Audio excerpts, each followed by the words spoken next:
वृषभ राशीचे भविष्य पाहूयात.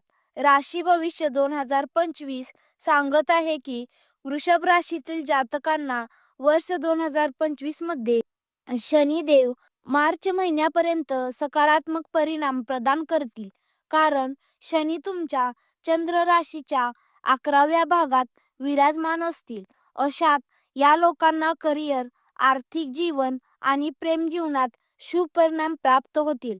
वर्ष 2025 मध्ये होणारे गुरुगोचर तुमच्यासाठी अनुकूल राहील, कारण हे तुम्हाला उत्तम धन आणि करिअरच्या क्षेत्रात नवीन संधी देण्याचे काम करतील. करिअरविषयी बोलायचे झाले तर या लोकांना नोकरीमध्ये अपार यश आणि धनसमृद्धीची प्राप्ती होईल. जेव्हा शनी महाराज 13 जुलै 2025 ला घेऊन 28 नोव्हेंबर 2025 पर्यंत विक्री अवस्थेत असतील,